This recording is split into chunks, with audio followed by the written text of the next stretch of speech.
The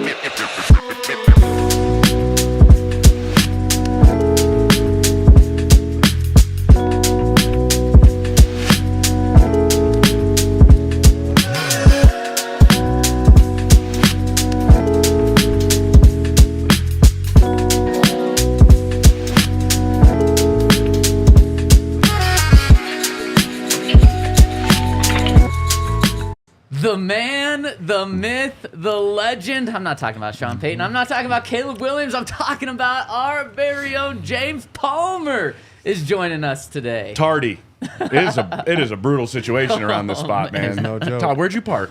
I just try and look and find parking. I found some in the back. Normally I have to pay. Everybody was parked like an asshole in the back. Yeah. Over two spots, over everything. Literally I'm like, I can't go back here. Unbelievable. Plus, half the streets torn up. No, we're good. We're happy to be rolling with James Palmer, with Super Bowl 50 champ Todd Davis, with you here behind the camera. And man, we've got a packed show, and no better show than to have our insider James on, because James, holy smokes, there's buzz, rumors, report. I don't know what you want to call it, but there's a lot of smoke. I don't know what it is going around Broncos country these last few days that the Broncos are going to trade up in the draft for a quarterback. When you hear that, what's your initial thought? How many days till the draft? Many. 100? Yeah. Point. Yeah. Like, it is way too early for any of these things to be actually legitimate. Yeah. Any of these conversations. Now, listen, there's a lot of conversations that happen down in Mobile right now about players. Most of them are about free agents. Is there draft talk? Obviously, they're there evaluating draft picks. Yep. Nobody's doing a deal right now. And if you're near the top of the draft, you're a fool to be even entertaining a deal this early. Yep. You take this all the way up to get as much leverage as you want. There's no conversations about what would it take for us to get to. No. I'm sorry. That's not really happening. Yeah. Honestly. It's Yeah. not. Like, the Bears are not down there going, all right, one's for sale. What do you guys got? Like, no. That's not how you play this. They played it great last year. That's why they got Yep. the haul that they got, because they played it so well. None of that stuff's happening this early. We can talk about it. We can debate who they want to move up for. There's no major conversation getting done in Mobile right now this early before the draft on a trade at the top of the draft. 100%. And so I tried to find the origin of where this buzz started, because it's really picked up steam. And I think it came from Denver's own Cecil Lammey. And here's what he put out there. He said, there's a belief by many in the scouting community that Sean Payton has something cooking for the early portion of the draft. People I trust do not see Denver waiting for a falling quarterback. These evaluators believe the Broncos will make a big move up for a quarterback. It's all buzz, of course. This is Cecil. But the Shrine Bowl is where it goes to kick off the draft season. The NFL thinks Payton is going to move up no matter what. Don't ask about compensation. Some think it won't matter because Sean Payton won't wait on a quarterback. He wants his guy now. I saw another draft analyst, more of a national draft analyst, I don't remember his name, said that he was able to confirm this. I personally don't know how you confirm this. So, James, I'm where you are. These are... So we're confirming the report that the team that doesn't have a quarterback wants a quarterback. I think that's what Man. Per sources. Right. And so that's where I'm at. They want a quarterback. Of course they do. Let's look. Do we have like a way to pull up like everybody around them that also wants a quarterback? There's a lot of teams. There's a lot of teams that need a quarterback. A lot of teams. And that's why I was looking at the draft order. I don't know where they're going to fall in line. Could you got it up there? Can you go down the line? Yeah. So you got Chicago, Washington, New England. Three teams that all need quarterbacks. Yep. Then you go Arizona. They don't need one. Chargers, Giants, Tennessee maybe, Atlanta for sure, Chicago again, Jets, Minnesota, then Denver. And Minnesota probably needs a quarterback. Exactly. If they part ways with Kirk Cousins. There's a ton of teams. And then the team right behind the Broncos want a quarterback, and the Raiders. Yep. I think you're using Sean's aggressiveness. Yep. Sean's inability to accept losing, which is probably at the top of the NFL in terms of head coaches. Yep. And his lack of patience for it, and his desire for a quarterback. You can piece those together and put a report out that Sean Payton's going to be aggressive looking for a quarterback. I think also in there, I'm coming in hot today, apparently. I think also in there, Todd, it says, don't worry about compensation, or what does it say about compensation? It says, don't ask about compensation. Some think it won't matter. What? A deal has to get done with compensation. Yep. Oh, my God. And it's not like Denver's loaded with tons of options to give away. So the compensation is going to be significant. It's going to take a lot for them to even move up in the draft. Yep, 100%. And so I think where it starts, when you talk about whether it's this report or whether you just think that Sean wants one of the top quarterbacks in the draft, first you have to decide, okay, how many top quarterbacks are there? I think people believe there's a top 3, I think, maybe a top 2, top 3. And so then you look at, okay, well, how many teams at the very top of the draft need a quarterback? The Bears? James, do you think the Bears, and this might be the most controversial one of the top 3, are the Bears going to stick with Justin Fields? Is there any chance of that, or do you think it's going to be Caleb? I think it's going to be Caleb, but I don't think it's a no-brainer for Ryan Poles. I don't think the way Justin has earned the respect of that locker room, you have to, and I talked to several GMs about this, you can't listen to fans. Chicago, by the end of the season, they were all behind the fans, behind, 100%. Justin Fields. You can't listen to fans, but you do in a way, these GMs have told me, like, you have to at least acknowledge your locker room. Right. If your locker room really, really likes the guy and wants to keep him, that has to be a little bit into your thinking. Now, Caleb Williams is a really, really talented player. I mean, a really talented player. But what you're weighing is, has Justin come anywhere close to his ceiling? If we trade one and keep Justin, are we just getting better around him? They did a pretty good job this past offseason with putting some more pieces around him. If we could develop more capital, just like we did last year with all of everything they got from the Panthers, and they're not even done using everything they've gotten from the Panthers. Do we even stockpile the rest of our organization even further? I think they do take Caleb, but I think the point is he's going 1 no matter what. That's still him off the board before the Broncos get a chance to go after. I don't think the Broncos have enough capital to go after 1. No. What did the Panthers have to give up to get from 8? Two first rounds picks, and including what turned out to be the number 1 overall pick. And a second-round pick. A second-round pick. And plus, DJ Moore. Who's a hell of a receiver. That's a lot to get from 8 to 1. Yeah. So then what's being thrown around now, too, is Pat Surtain. The most valuable piece you have, and maybe like the only true value piece that you have. And so people are saying, to make that massive jump, Pat Surtain plus first-round pick this year, which is 12, and then maybe an additional 2 first-round picks. So would compensation matter to the Bears then? What do you mean to the Bears? If you're trying to, would the compensation then matter to the Bears to make that decision? The Bears are going to weigh so many offers because of what we just described, right? What Todd just went down the list, the number of teams that want him. Or also, remember, like, the Bears need to play this in a sweet spot. Like, you want to go down, but you don't want to go down too far. But the further down you go, what do you get?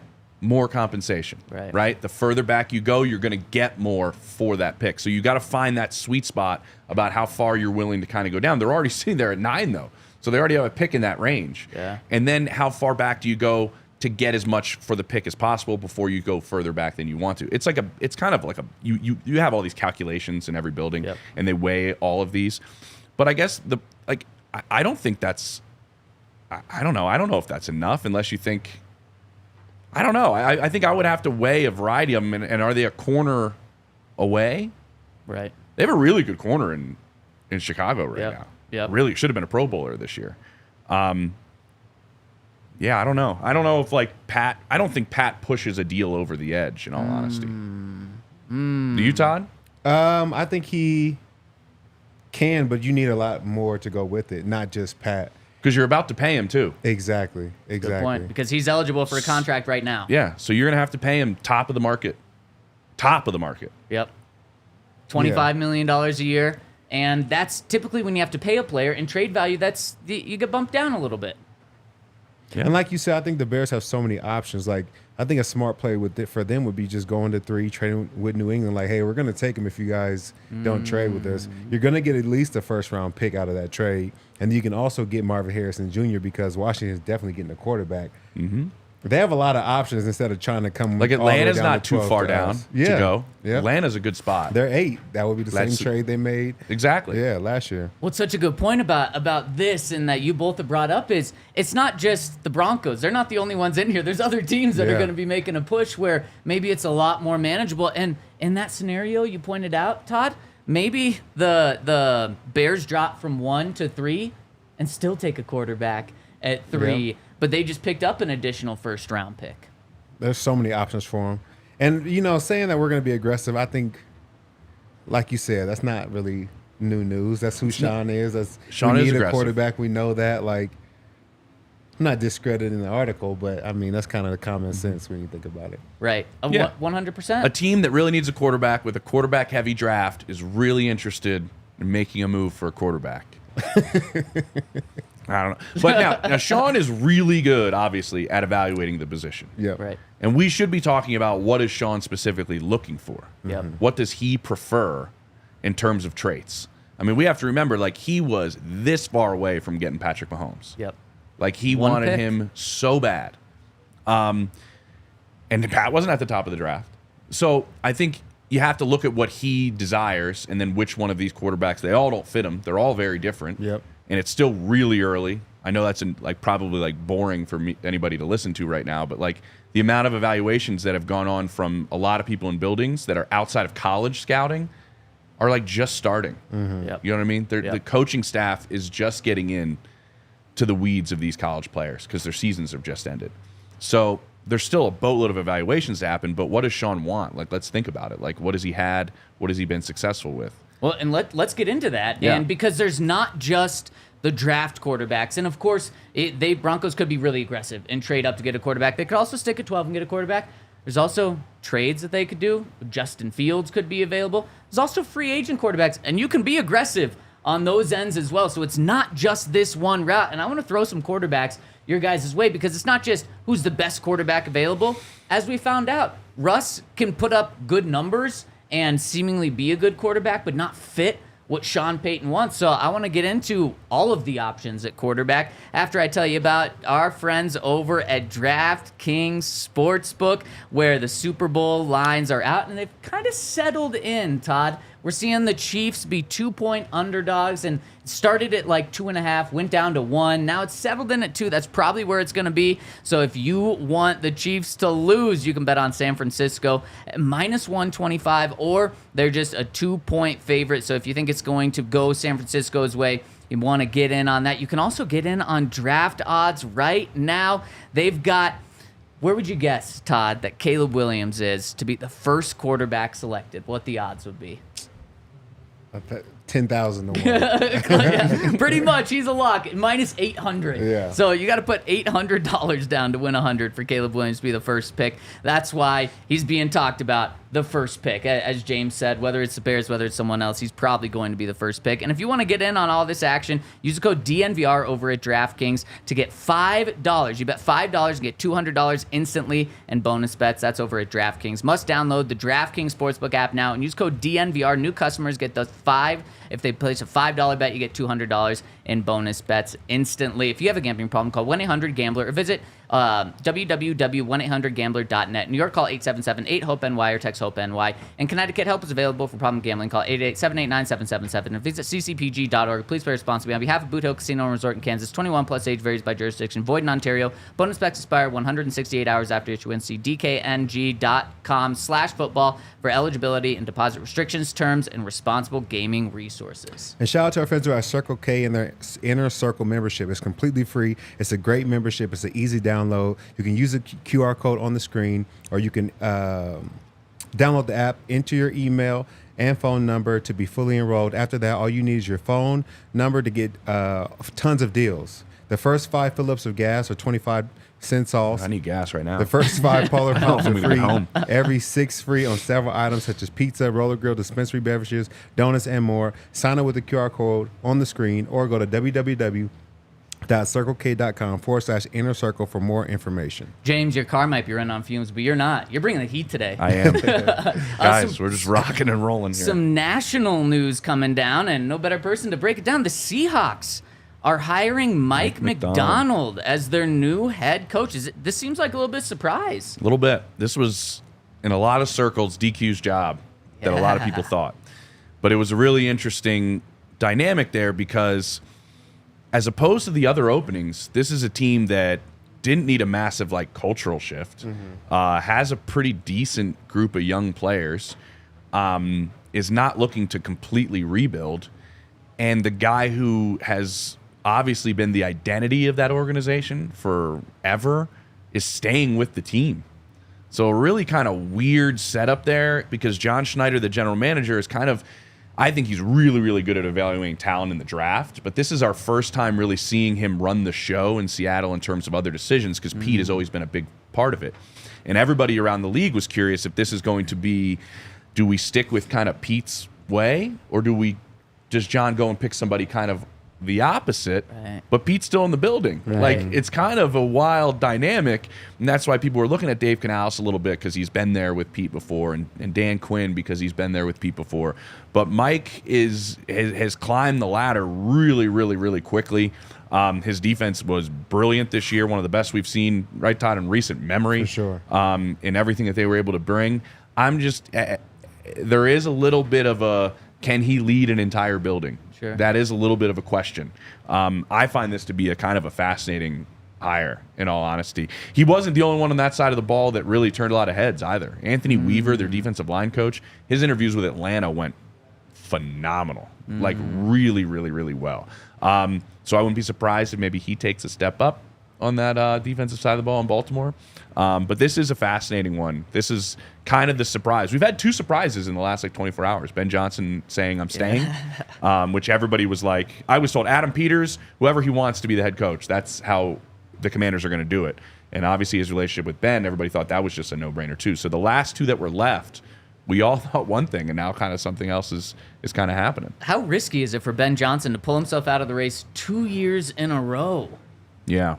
Well, I think his age plays a part in it. I mean, the dude's only 37 still. Yeah. That's wild that he's been so desired. But at the same time, and you've seen this before, you kind of saw with DeMeco Ryans the year before this, when you're kind of at the top and you still want to learn some things and he still has some stuff he wants to accomplish in Detroit, you also know, I have a little bit better chance of picking my spot. And he was a little behind the ball because of this run that Detroit went on. He can be a little bit more picky choosy, especially he doesn't have, time is on his side right now. Right. Yeah. Right. And Yeah. he wants the bag apparently too. Oh, big time. Big time. And what do we find out? Jim Harbaugh's getting $16 million a year. Yeah. I wonder what bag Ben Johnson was looking for to be turning all these down. You know what Josh is just hanging out with right now after getting fired? Oh, what is it like? It was 6 for 71 or 72.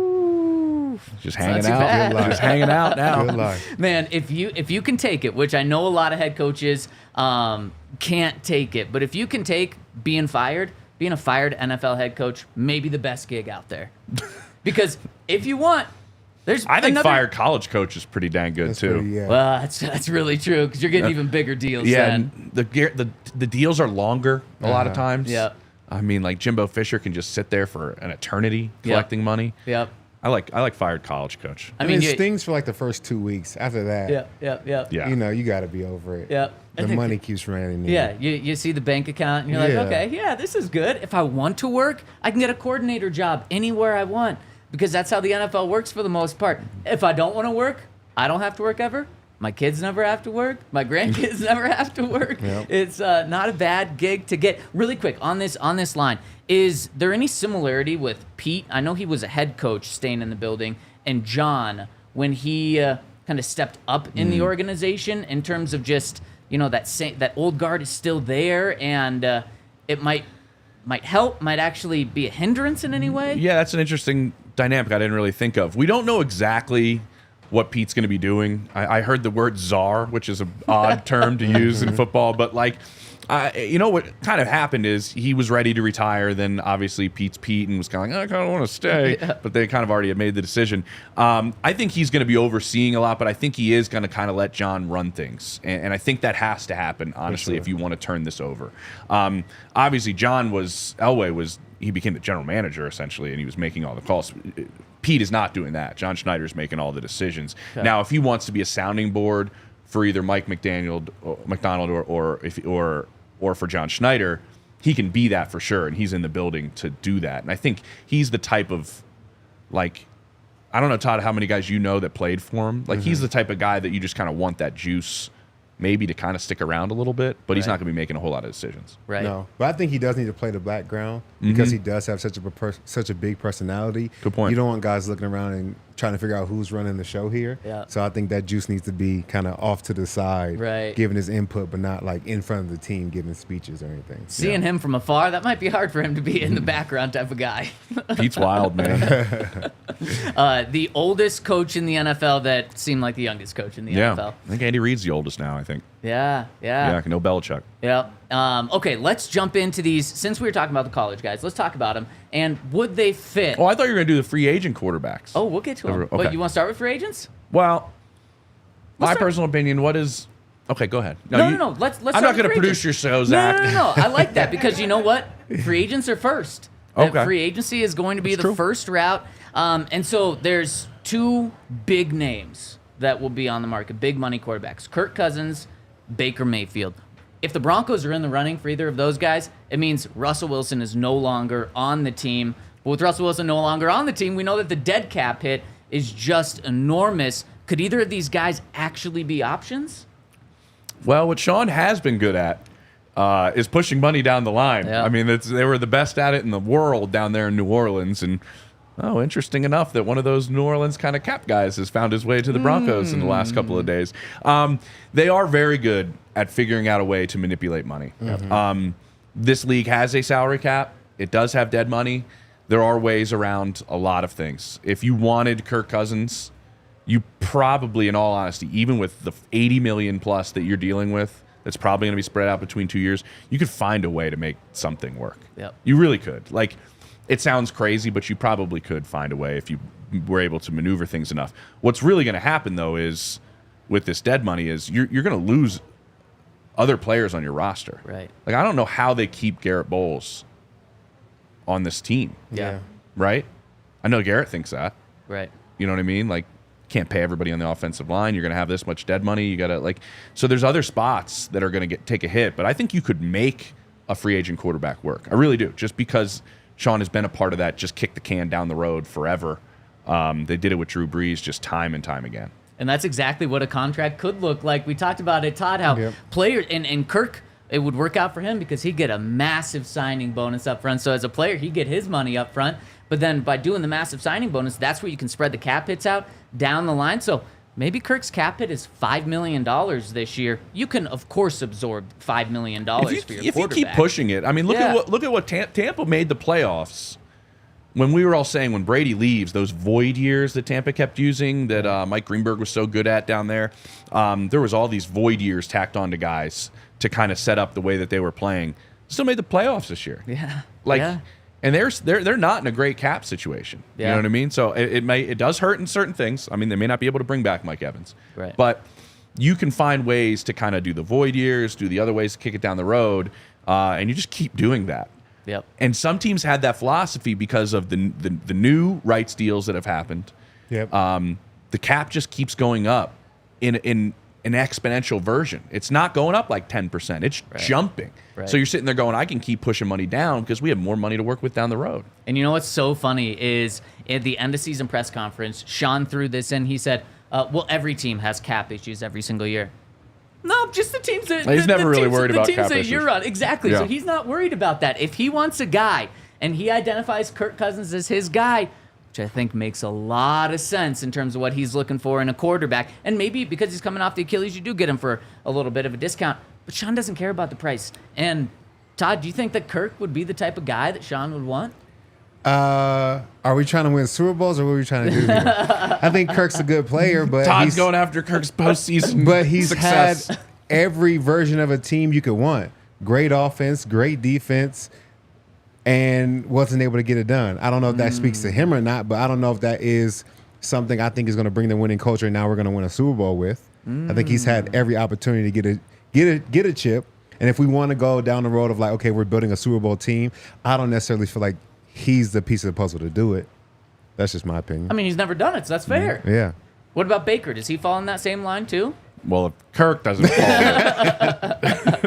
I mean, Baker had a great year. It's the best we've ever seen him play. Yep. I mean, it's fair to say if you take the last 5 years with both of them, Kirk is far and away a better quarterback For sure. than Baker Mayfield. Yeah. Far and away better. I do think Kirk's style of play does kind of fit Sean more than some of these other guys, I would say. The cerebral play, the ability to handle a lot at the line of scrimmage, the ability to mentally play the position a couple steps ahead is the way that Sean likes it to be played. He likes quarterbacks that can handle a lot. I mean, Drew could handle a ton. Mahomes handles a ton. I know Sean thinks Tua even can handle a boatload. If you look at all the motions and everything that they do pre-snap and how complicated it is, he wants a quarterback that can handle all of that mentally. That's like his number one type of thing. Doesn't mean he doesn't think he can't win with the other ones, but if you'd ask him, those are the traits that he prefers. And that's winning in the pocket. And that's like exactly what he wants from a quarterback, and that's the number one key for that. And here's a little spin job for you, Todd. What if Sean says, his spin for you. What if Sean says, well, Kirk's been to the play. He's a playoff quarterback without me. He gets me, and that's when he takes over into the Super Bowl. Like you said, I think he does a lot of great things pre-snap. He's a very smart quarterback. And maybe Sean can help him take that jump to being a Super Bowl winning quarterback. I don't know. He's had Kubiak. He's had a lot of great offensive coordinators, a lot of great coaches. KO is a really good offensive mind there in Minneapolis. Yep. Kevin O'Connell is a really, really good offensive mind. But I'll say this, they were rolling before we went down. Like, he was playing really, really well. Yep. Okay, you can just say no. You can say, no, that's stupid. But if we're going to say that, like, honestly, are any of these rookies, nothing's guaranteed there either. No. Sure. Right? So, I mean, there's a very small group, I mean, that is at that top that you're just like, this changes everything. I feel like there's a free agent that we need to get to. Someone that's going to pique your interest. I don't know who it is. I think there's someone, though. So I'm going to read some names after. You grab a marg over at Illegal Pete's. Illegal Pete's. The best margs, the best queso, and the best happy hour out there. They've got so many locations all across Colorado, but specifically in Denver. If you're in Fort Collins, you're in Boulder, you're anywhere in the Denver metro area, you got to stop by Illegal Pete's. If you visit Denver, it's a must-go for a marg, for their queso. Great lunch spot. So check them out. Our friends over at Illegal Pete's. We love it. We know you're going to love it, too. And shout out to our friends over at Empire Today. They have now joined the DNVR family. You can go to empiretoday.com/DNVR. If you're looking for new flooring, carpet, to make sure your home is beautiful, I think we may need some as well here at the DNVR studios. Go check out our friends at Empire Today. If you schedule a free in-home estimate today, all listeners can receive $350 off discount when they use the promo code DNVR. Restrictions apply. See empiretoday.com/DNVR for details. Okay, so we know Kirk Cousins, not in Todd's book. I feel like there's someone that James is just waiting to jump on. No. So let me throw some names out here for both of you. Gardner Minshew. Okay. I love Gardner. He's going to the Pro Bowl, baby. I said. love Gardner Minshew. It's He's true. taking the Winnebago down to Orlando. He's going to be in the Pro Bowl games. I love Gardner. Oh, what an awesome dude to cover. You would have a blast with Gardner. Yeah. He's just the greatest. Yeah. There's this story in college. I think he wanted to have a redshirt year, and he was like 3 games through playing, so he couldn't play another game, but it had to be a medical redshirt. And so he drank a lot of vodka and then took a hammer to his hand to try to break his hand. And he wasn't able to do it after like a couple of slams. He was like, I can't do this. I got to tap out. So he shows up to practice with just like the most swelled up hand ever, but he didn't break it, so it wasn't medical redshirt. It was his non-throwing hand he was doing this to, right? I think it had to be. Yeah, he told this to us on a conference call like many years ago, and I was like, this dude is psychotic in like a great way too. Yeah, that's crazy. Because he just brings it. He's the best, man. He was going to go to Bama and be a grad assistant before his last year of college. Nick Saban was trying to get him on his coaching staff. That's how smart Gardner is as offensive mind. So he was running out of eligibility, and he didn't think I'm an NFL prospect, probably not. And he had a conversation with Nick Saban about joining Bama's staff. Wow. And then played one more year, I think, for Mike Leach, right? And then played great and ended up. I was there for the beginning of Minshew Mania. Wow. I was in Jacksonville for the big Nick Foles premiere right after the Super Bowl. Yeah. He wins the Super Bowl. Jacksonville signs him to a big deal. Week 1, he throws an absolute dime, like 50-yard touchdown, breaks his collarbone, right, in the first half. Then Gardner Minshew comes out and dominates. Then the second half, then they told me not to leave, and I stayed all the way through to week 2 and wrote a story on Gardner and stayed. I went to his house and all this stuff, and he was living with just a bunch of like practice squad guys because he was like nobody. It was awesome, man. He's the greatest dude. That is But incredible. no, he's not a realistic option for the Broncos. Okay. And why? Because you said the thing about like his mind, his offensive mind. I'm like, man, Sean would love that. Yeah, but he is very limited physically Got it. in terms of playing the position. I would say Shane Steichen got a lot out of him. Shane's one of the best, I think, had one of the best coaching performances of the year this year. They put up a lot of points that we didn't expect them to put up, but I think there still are some limitations with Gardner. Now, if you're looking to regroup this entire thing and you're looking to try to still win some games while you're trying to get out of this cap hell that they're in, you could do that with Gardner. I mean, he's not going to cost you a lot, and you could probably win games with him. He could be a stopgap. I mean, I wouldn't mind having Gardner with a draft pick. Sure. Like, and sit a guy for a year. Someone without physical limitations? Jameis Winston? What about him? He's got some limitations. Physical? Yeah. Have you seen him run? Oh, well, that's fair. I don't know if is Sean looking for a running quarterback? I mean, Sean's had him before. Yeah. He did. He went 5-2, 14 touchdowns, 3 interceptions. Now, stats obviously in Sean's mind can be very deceiving after benching Russ with 26-8. No, I thought that was, if you go back and remember that, like that was a great coaching job by Sean Payton. That was Mr. No risk it, no biscuit, like Jameis Winston coming from Bruce Arians, where he had like a zillion interceptions the year before. And Sean just had him just like put him in a position to where like you are not going to make a mistake. If you remember that. Like he had a ridiculously high passer rating, but he was throwing for like 140 yards a game. They were just limiting him like crazy in terms of hurting the offense. I thought it was a really good coaching job by Sean, honestly, if you remember that stretch at the beginning of that year. So then been there, done that. Yeah. He's maxed it out. Okay, I'm going to throw some other names out here. Tell me if any of them interest you in Sean's mind. Jake Browning, Joe Flacco, Sam Darnold, Ryan Tannehill, Marcus Mariota, and Todd's former teammate, Drew Lock. Any of those guys do I don't know if anything? any of them just jump off the page to me right now. Like I said, you could put somebody else in that Gardner group if you're looking for like a stopgap period to get yourself out of these 2 years of salary cap hell. Like Tannehill could probably do that for you. Yep. I guess. Yeah, that's about as least inspiring as you can get. Yeah. But this might be the way you go, because I just think personally, if we look at Kansas City in the Super Bowl and how they've had this sustained success, Mahomes is one of them. 2, they keep draft picks. They draft awesome. Yep.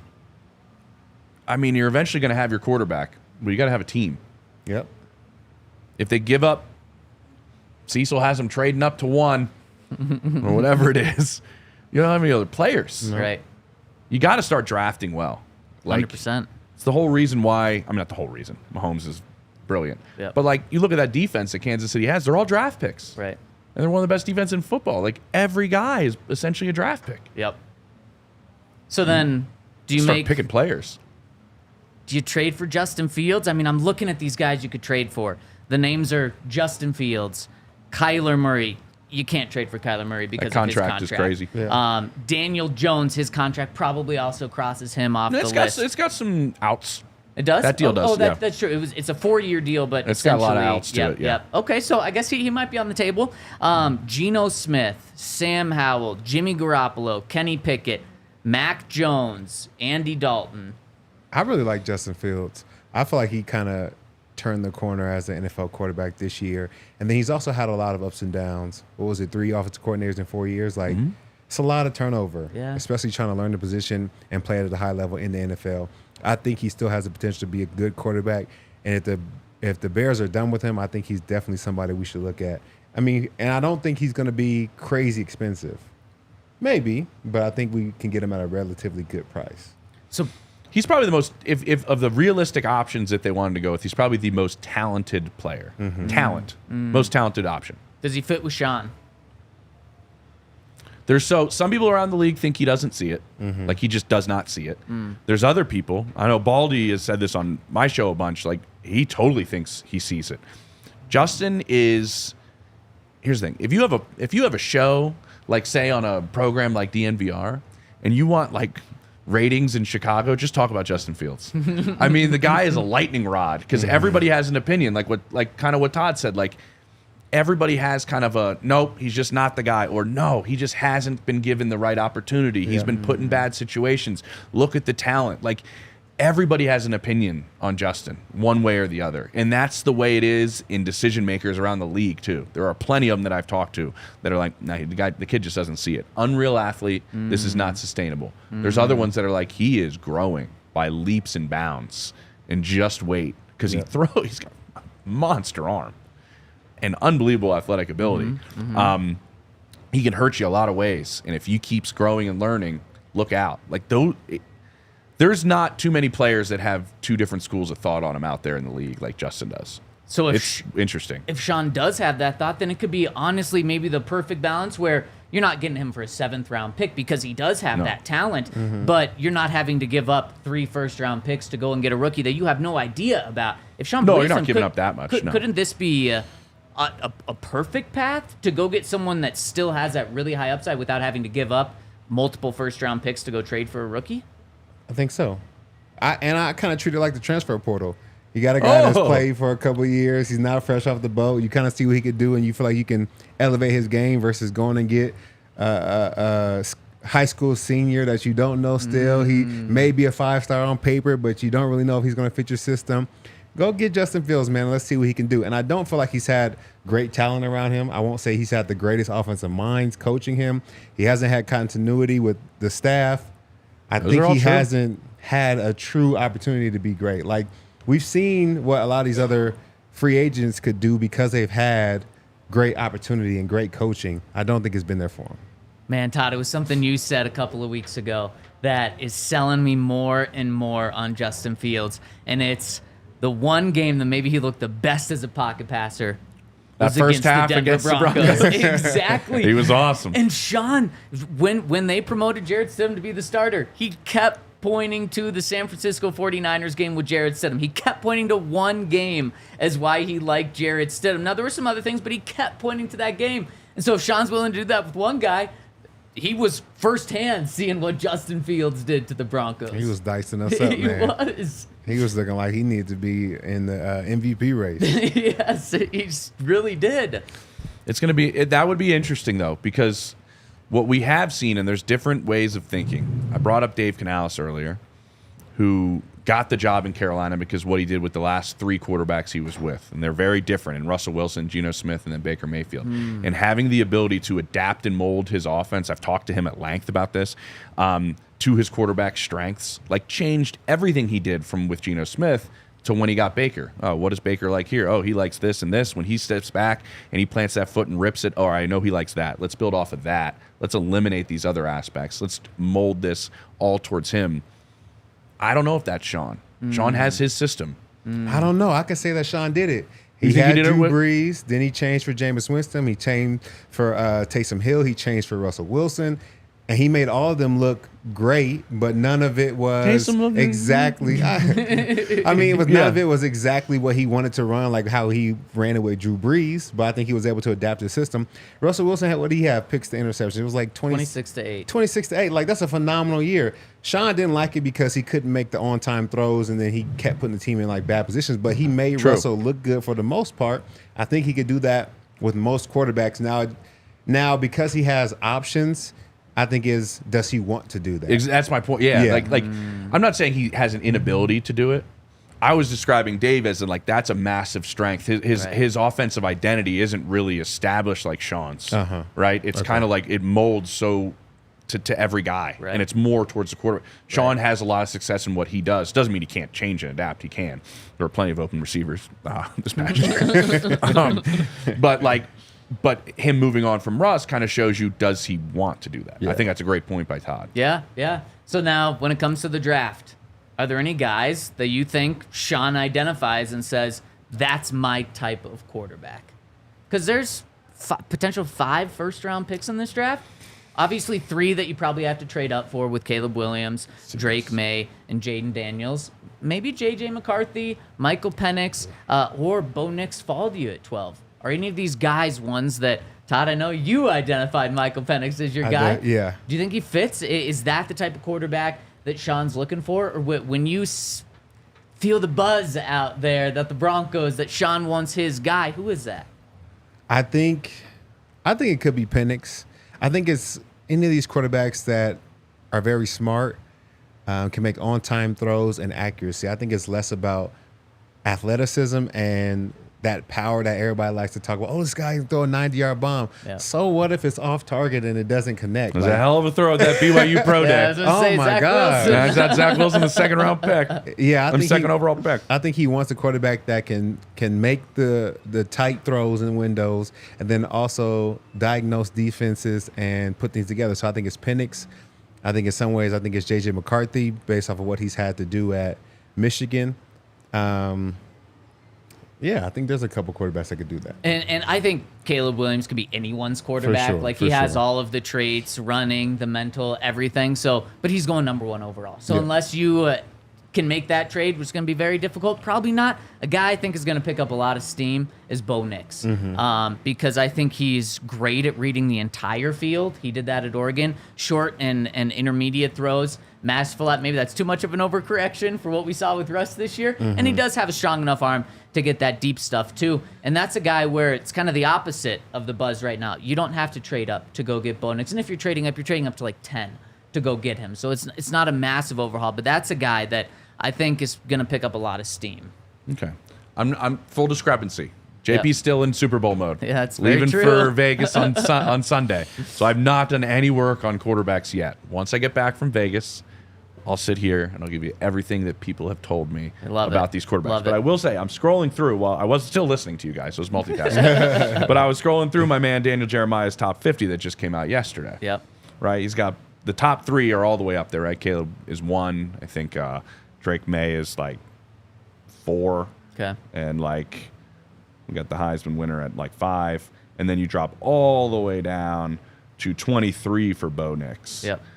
And then I think like 27 for J.J. McCarthy. Okay. And all the way down to 40 for Penix. Yep.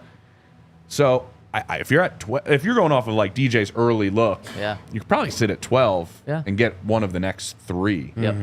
Obviously, quarterbacks always go higher than their actual ranking on teams' boards Yeah. because of desperation and the importance of the position. But you might be able to stay. And staying and picking that guy is not the end of the world. Like, that Yeah. doesn't hurt your franchise like Right. moving up Yep. and missing. Yep. But also missing at 12 is brutal. Like, you look at New England right now. That's about, what was Mac, 15? Or Yep. 13, Exactly. 15. And now they're sitting there, no clue what to do. Right. So you can't miss at 12 either. I don't know. It's going to be a wild one, man. So, James, We got a lot of time. You mentioned how you've just been Super Bowl mode. You've been every Kansas City game? Is that where they've had you on assignment for? Yeah, I was at the one where Oh, you had a like hat.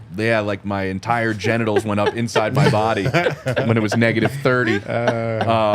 It was just insane. And then that game against Miami, then to Buffalo, then I was just in Baltimore. And you got stuck in Buffalo. So, Yeah. man, this has been a blast of a playoffs for you. You've literally frozen yourself. You've got stuck in Buffalo and Detroit Well, I didn't get because stuck. of that. I got stuck in Detroit because I couldn't get out of Buffalo. There weren't enough people working at the airport to go get our plane, so we just waited till somebody got it and brought it to the gate, and then I missed my connection, so I stayed in Detroit for the night because, surprisingly, there's not a lot of flights out of Buffalo. Yeah, it's out there. shocking. Real quick, James, my brother, my little cousins and brother see the show, and they've seen you on the show before. You came on TV on the Ravens game, I believe, at the very end. Oh, And- interviewing Mahomes. Yeah, and they started screaming, "Oh, that guy's from DNVR." I'm like, kind right. of. Yeah. Yeah. That's Was right. everything okay with that game?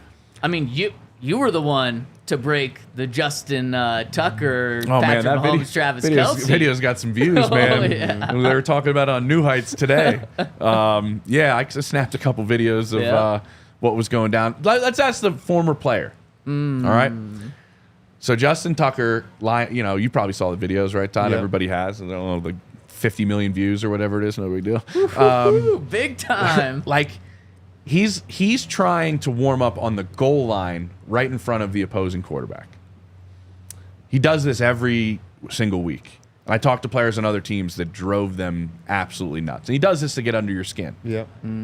It's not out of line to do what Travis Kelce and Patrick Not at Mahomes all. did. Not at No, all. right? That's No. your end zone during warm-ups. Absolutely. The field is split in halves. We have a half, they have a half. And I know kickers kick at both, but that's not kicking at both. No, that's trying to get under their skin, like you said. Yeah.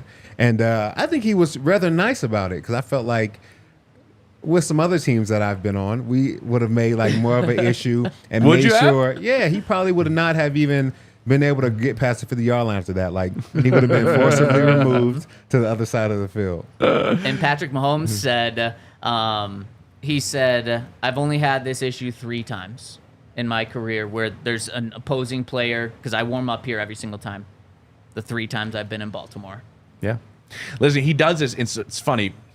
I go on the field, and I'm on the field for the whole celebration or everything, and I'm backpedaling, like on my phone, probably posting some Taylor Swift video, and I get a big push in my back, and I turn around, and it's Jason Kelce, and Jason goes, "We are going to break down your video on New Heights this week."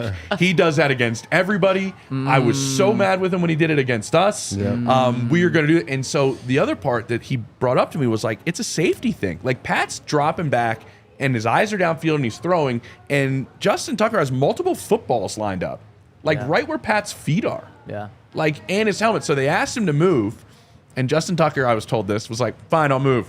And he took his ball and he went, and he moved it like an inch. And then that's when things got like to a little bit of another level. Why do you do this to the Chiefs? You don't poke the bear, don't poke Travis Kelce. Come on. But he is like, I understand his confidence too, because he's the greatest kicker of all time. So his Yeah. confidence is probably through the roof Yeah, too. of course. But yeah, it was wild. But it was a fun little pregame. It got the juice going pretty good in that building. That building was insane. I mean, it was nuts. When Lamar came out pregame, and then when Ray Lewis came out and did his little dance. Yeah. Oh my God, that's one of the loudest That's one of the loudest stadiums in football, and it is gets so rocking. underrated. Yeah. It's not considered that when people talk about the loudest stadiums in football, but it is up there. So then the Chiefs, you've been following them this whole time.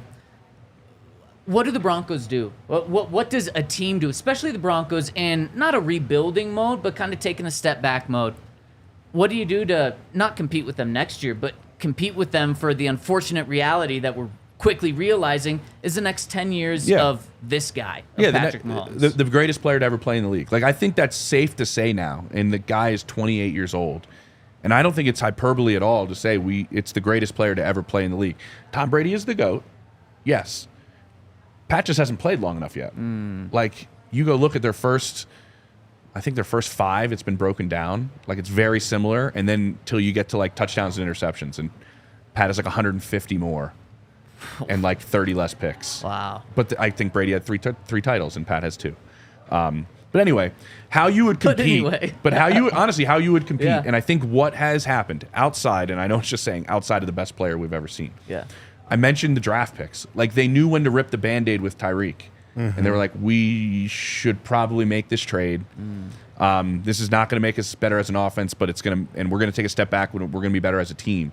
And you look at the players that are out there. Trent McDuffie came out of that trade, who's one of the best slot, maybe if not the best slot corner in all of football. First team All-Pro this year. Drafted. Darius Sneed drafted. Nick Bolton, who runs that entire defense. Spags told me the defense literally does not work without him. He's the smartest player he's had since Antonio Pierce, who's a head coach now in the NFL. Like, all these guys are draft picks. Then you pick and you make your – I've always had GMs tell me this. It's not the day one free agents in the first hour that change the course of your team. It's the middle-of-the-road pickups that you make that build your 53-man roster. That's huge. Drew Tranquil, and Todd, you know this position better than 2 of us combined times 10. Like, one of the sneaky greatest signings in the NFL this past year, to pick him up for almost next to nothing, and the amount he's played for them in the middle of their defense. Yep.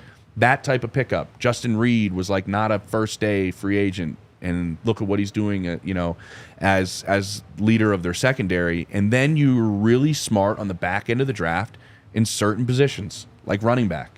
Like Right. Isaiah Pacheco's a 7th-round pick. Right. Took the kid from Tulsa this past year. That's probably going to take Pacheco's job after he runs himself into the ground because he runs like a madman. Probably won't even get a second contract. Yeah. And you reload on those types of positions. All these guys are draft picks, like Creed Humphrey, Trey Smith. That's what, a second and a third round, or no, Trey Smith was like a 5th-round pick. Right. One of the best guards in football. And then you put Joe Thuney with that. And then so you just got to be really smart with the way you build your team. I think Brett Veach has done a really good job.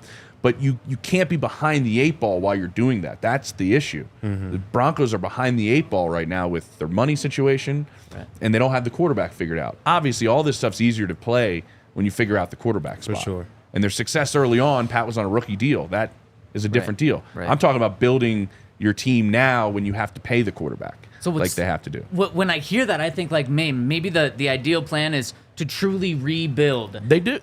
Tell me all the spots where you're like, is this all right? Simplest question, Todd. Is this team a quarterback away from being a true Super Bowl contender? No, there's too many holes. Like we talked about it, going through the draft and potentially not picking a quarterback, because then we started talking about D-line, outside linebackers, tight end. Like there's so many different players or so many positions that we could draft even in the first round if we didn't get a quarterback, that we are not one quarterback away from making the Super Bowl. Mm-hmm. So what scares me though is it seems like you guys are absolutely right. You need to build from the ground up. But Sean and Greg Penner even said it, like we are impatient to win. We are all about winning this coming year.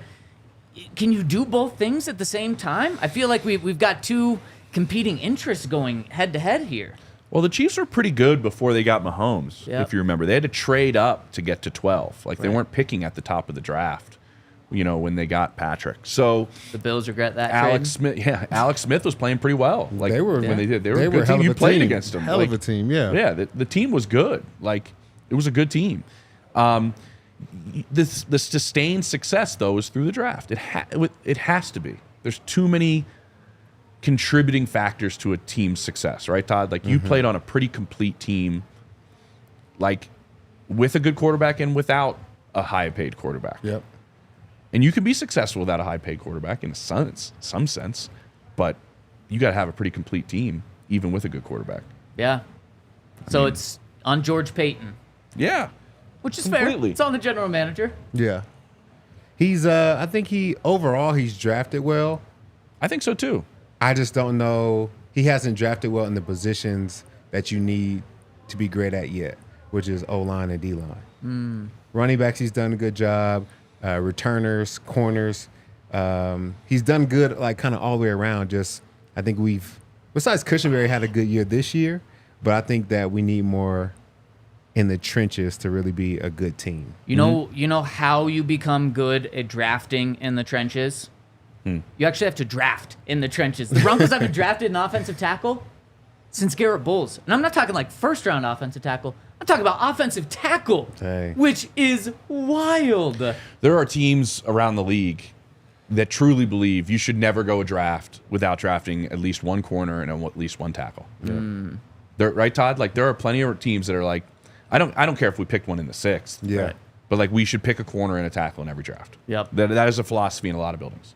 And a position that the Broncos might go if they do move on from Garrett Bowles and let's say they get Kirk Cousins in free agency, that 12th pick could absolutely be a tackle because this is a strong tackle class too.